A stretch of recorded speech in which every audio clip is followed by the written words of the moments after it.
पूरी दुनिया में हड़कंप मचा हुआ है। इजराइल के खिलाफ मोर्चा खुला हुआ है, फिलिस्तीन के समर्थन में नारेबाजी हो रही है और इन सब के बीच एक ही आवाज उठ रही है कि फिलिस्तीन को मान्यता दी जाए। लेकिन एक बात हमेशा बड़ी हैरान करती रही, हम ना इजराइल के खिलाफ हैं, हम का मतलब भारतीय, हमारी सरकार भी ना हम इजराइल के खिलाफ है, ना हम फिलिस्तीन के खिलाफ है, ना हम इजराइल के साथ है, ना हम फिलिस्तीन के साथ है। लेकिन इन सब के बीच यह देखने को मिला कि जिसने भी इजराइल का झंडा लहराया उसे राष्ट्र प्रेमी कह दिया गया, जबकि इजराइल का कोई हमारे देश से लेना देना ऐसा नहीं है कि अगर इसका झंडा ना लहराया जाए तो राष्ट्र प्रेम खत्म हो जाएगा। लेकिन फिलिस्तीन का झंडा लहराने वालों को कानूनी तौर पर गिरफ्तार किया गया, लेकिन अब यह हो नहीं पाएगा। आज की दो बड़ी खबर और दो बड़े झटके इजराइल को भारत से लगे। पहला यह कि प्रियंका गांधी ने एक झटके में इजराइल की एक एक पॉलिसी खोल दी और उसे नरसंहारक देश करार दिया। आग बबूला हो गए वहां के, यानी इजराइल के जो राजदूत हमारे यहां है वो नैतिकता सिखाने लगे। उसके फौरन बाद ही ऐसी लताड़ पड़ी है कि उसके बाद जवाब देने लायक नहीं बचे इजराइल के एम्बेसडर। तो वहीं हाई कोर्ट ने भी सवाल कर लिया कि फिलिस्तीन के समर्थन में प्रदर्शन करने पर रोक क्यों लगाई गई है। जवाब दे पाएगी सरकार? नहीं। लेकिन इसी के साथ आपको दिखाऊंगा जहां भारत के अंदर इजराइल के लिए को लेकर जो कुछ हुआ, तो अलग अलग देशों ने कैसे फटकार लगाई है इसी इजराइल को। नमस्कार, मैं हूं प्रज्वल गौतम और आप देख रहे हैं the live TV. The live TV, सच सबसे आगे। सवाल लंबे समय से यही था। कुछ हमारे अलग अलग देशों में रहने वाले जो हमारे व्यूअर्स हैं वो भी यही सवाल पूछते थे, लेकिन आज उसका जवाब मैं आपको पूरी जिंदा दिली के साथ देना चाहूंगा। जिंदा दिली का मतलब मैं खोलकर कहना चाहूंगा कि हमारा देश अब नरसंहारकों के साथ नहीं है, जिसे पूरी दुनिया आज नरसंहारक के तौर पर देख रही है। ये मैं नहीं कह रहा हूं, पूरी दुनिया में इसी बात का हंगामा है।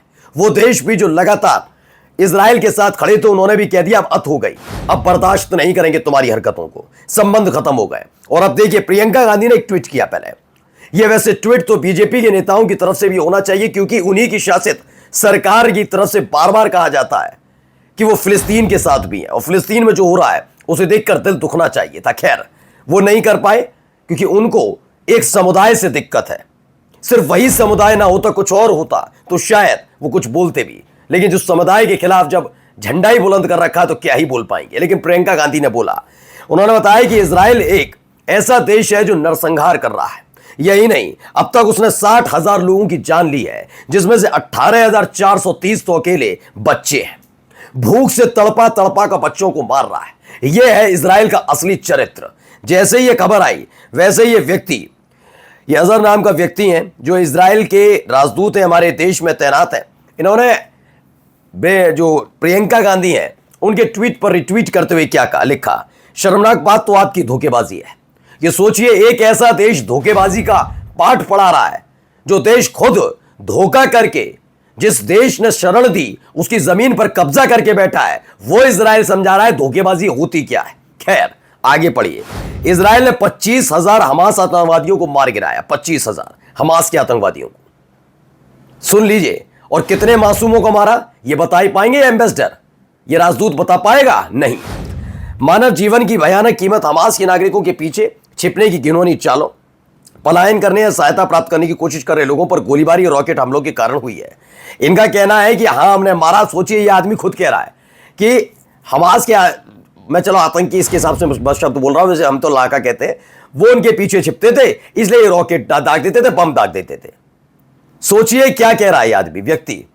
इसने कहा इसीलिए हुई, हमने नहीं किया, वो हमास को मारना था, वो पीछे नागरिकों के पीछे छिपते तो हम क्या करते, रॉकेट दाग नहीं दागना था। तो ये इनकी हरकत है। आगे है ये, इन्होंने आगे बताया, इजराइल ने गजा में 20 लाख टन भोजन उपलब्ध कराया, जबकि हमास ने उस पर उसे जब्त करने की कोशिश की, जिससे भुखमरी पैदा हो रही है। हकीकत सबके सामने, शर्म कर लो। आगे, पिछले 50 सालों में गजा की आबादी 450% बढ़ी।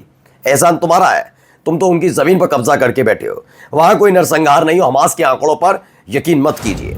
ये आदमी की भाषा शैली, ये सोच रहे थे कि वाह हमने तो कितना जवाब बढ़िया कह दिया। अब सुनिए, सुप्रिया श्रीनेत ने तबीयत से लताड़ लगाई इस व्यक्ति को, जो झूठा और मक्कार है। मैं इसलिए बार बार ये बोल रहा हूं क्योंकि जिस आदमी को शर्म नहीं कि उसने क्या लिखा, क्या बोला, और उसका समर्थन करने वालों को तो अब इतिहास भी पता लग गया, इसलिए वो बोलते भी नहीं है। इसमें लिखा, राजदूत महोदय, किसी भारतीय सांसद को जवाब देते सही आपको अपना भाषा का नियंत्रण रखना होगा, यह स्वीकार है। जो आदमी बदतमीज ही है उनसे क्या उम्मीद की जाए, भाषा का कहेंगे। जिनके अपने देश के मंत्री खोलकर नरसंहार का जिक्र करते हो, जो छोटे छोटे बच्चों को मार डालने की अपील करते हो, उन लोगों से ये उम्मीद की जाए कि वो भाषा संभाल कर बात करेंगे। जो दूसरों की जमीन पर कब्जा करके गुंडाई दिखाते हो, उनसे उम्मीद करेंगे। वाह। चलिए, भारत 1988 में फिलिस्तीन को राज्य का दर्जा देने वाला पहला देश है, बिल्कुल सही बात है। और 1974 में पीएलओ को फिलिस्तीनियों का एकमात्र वैध प्रतिनिधि मानने वाले पहले देशों में से भी एक था। एक के बाद एक सरकारें इस यूरो को नीति पर कायम कर रही हैं। इसलिए कृपया हमें उपदेश ना दें और ये उम्मीद भी ना करें कि जब लोगों का नरसंहार हो रहा हो और छोटे बच्चों को भूखा रखा जा रहा हो तो हम आंखें मूंद लेंगे। आपको तो शर्म आनी चाहिए, बिल्कुल आनी चाहिए। ऐसी लताड़ पड़ी तब से शांत है। और दूसरा झटका दिखाने जा रहा हूं, जरा ये पढ़िए, खबर क्या निकल कर आई। हाईकोर्ट ने भी सवाल पूछ लिया है, गजा युद्ध को लेकर प्रदर्शन की इजाजत क्यों नहीं दी जा रही, क्यों नहीं दी जा रही है, जबकि हमारे देश की, हमारे सरकार की भी यही नीति है। सरकार बीजेपी से बढ़कर नहीं, बीजेपी नहीं बढ़कर होती, सरकार बड़ी होती है, देश बड़ा होता है। बीजेपी क्या सोचती है कोई फर्क नहीं पड़ता। यह जरूरी है कि हमारे देश की नीति क्या है, हमारे देश की सरकार की नीति क्या है। या तो सरकार यह नीति स्पष्ट कर दे, फिलिस्तीन के साथ नहीं, फिलिस्तीनियों के खिलाफ है। सोचिए बीजेपी फिलिस्तीनियों के लेकर क्या बोलती है। देखिए बीजेपी के नेताओं की गंदी जुबान है। और उसके बाद जब वही सरकार से पूछा जाता है तो उन्हीं की पार्टी शासित राज्य में देश में कहा जाता ना फिलिस्तीनियों के खिलाफ नहीं है। तो इनका खुद का चरित्र निकल कर आता है। मैं अपनी सरकार के बारे में नहीं कह रहा हूं, लेकिन बीजेपी के नेताओं की हरकतों को बता रहा हूं। इसलिए हाईकोर्ट ने सवाल पूछ लिया। अब आइए अगली खबर देखिएगा। प्रियंका गांधी ने एक और ट्वीट किया कि चौथे स्तंभ पर कैसे हमला किया। 5 अल जजीरा के पत्रकारों की मौत पर अब सवाल खड़े कर दिए हैं। पूरे देश में इसको लेकर थू-थू हो रही है, पूरी दुनिया में, कि कैसे अल जजीरा के टेंट पर हमला किया इजराइल ने। अब इसको लेकर हमारे देश की तरफ से पहला आधिकारिक बयान माना जाएगा एक सांसद की तरफ से। प्रियंका गांधी ने इसका विरोध किया और क्या लिखा, 5 अल जजीरा के जर्नलिस्ट मारे गए, ये हीनियस क्राइम है जो फिलिस्तीन की जमीन पर हुआ, सरजमीन पर हुआ। अगली खबर, Israel has turned its war on Gaza into slaughter house for Palestinian journalist. ये देखिए, इजराइल ने इसे स्लॉटर हाउस में तब्दील कर दिया, गजा को, फिलिस्तीनी जर्नलिस्ट की हत्या करके। अब ये आदमी आए स्मोट्रिच ने कहा है calls for large scale Gaza occupations, यानी कि गजा पर किसी भी कीमत पर कब्जा। मैं कह रहा हूं ना, अब इनके पास सिर्फ अगस्त बचा है, सितंबर में इनके हाथ से सब कुछ निकल जाएगा और उसके बाद इनको जवाब भी मिलेगा। Israeli war minister and military chief clash over military appointments and एमिड occupation plot.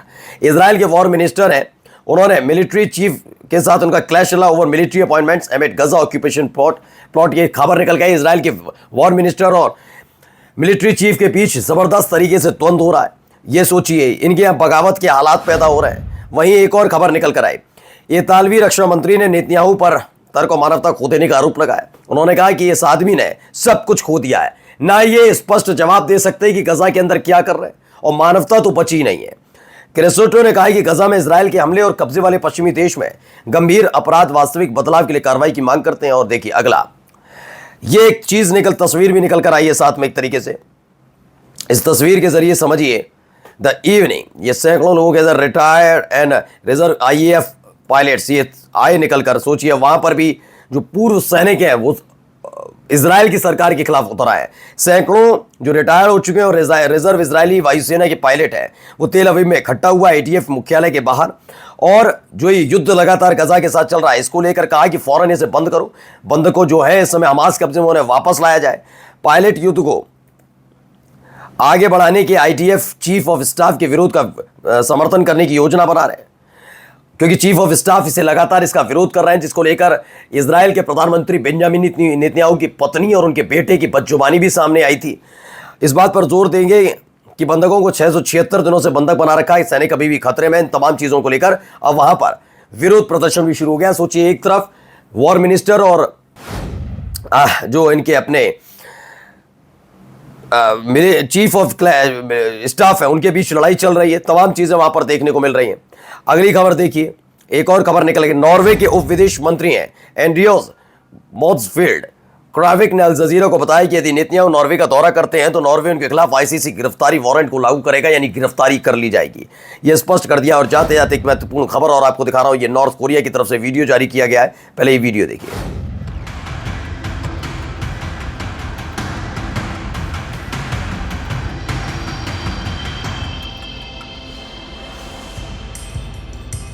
तो ये बताया नॉर्थ कोरिया ने धमकी दी है US South Korea with major military drills. North Korea की तरफ से ये एक अमेरिका को और सीधे सीधे साउथ कोरिया को धमकी इस मिलिट्री ड्रिल की तरफ से दी गई है। नमस्कार। द लाइव टीवी, सच सबसे आगे।